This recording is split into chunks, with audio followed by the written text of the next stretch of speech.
নমস্কার বন্ধুরা, মিনু কিচেনে সবাইকে স্বাগতম।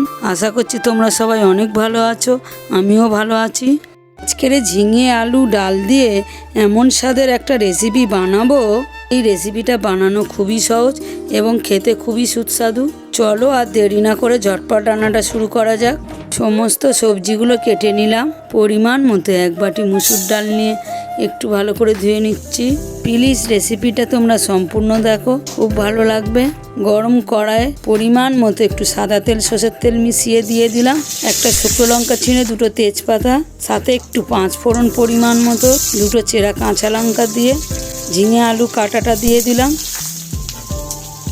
ঝিঙে আলুটা দিয়ে একটু ভাজা ভাজা করে নিচ্ছি।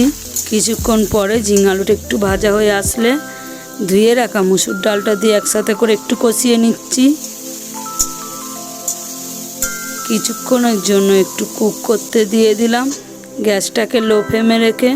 এই রেসিপিটা মুগ ডাল দিয়েও বানানো যায়, কিন্তু মুসুর ডালে বেশি টেস্টি হয়।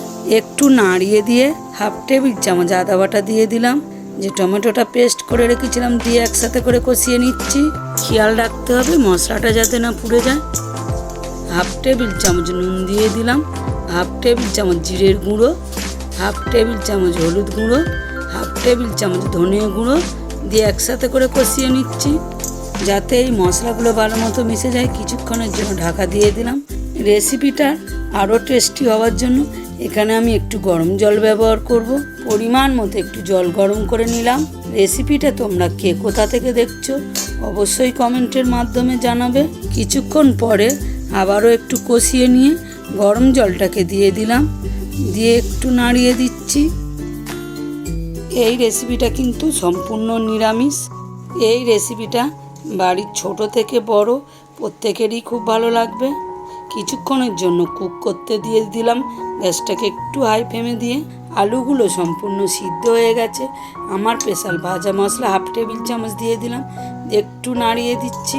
স্পেশাল ভাজা মশলাটার লিঙ্ক আমি ভিডিওর নিচে এবং ভিডিওর শেষে দিয়েছি, তোমরা অবশ্যই দেখো।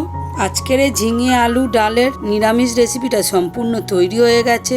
আজকের রেসিপিটা যদি তোমাদের ভালো লেগে থাকে অবশ্যই লাইক কমেন্টের মাধ্যমে জানাবে। চ্যানেলে যদি নতুন হয়ে থাকো চ্যানেলটাকে অবশ্যই সাবস্ক্রাইব করে মিনু কিচেনের পাশে থাকো। পরের দিনে নতুন রেসিপিতে দেখা হচ্ছে। তোমরা সবাই ভালো থেকো।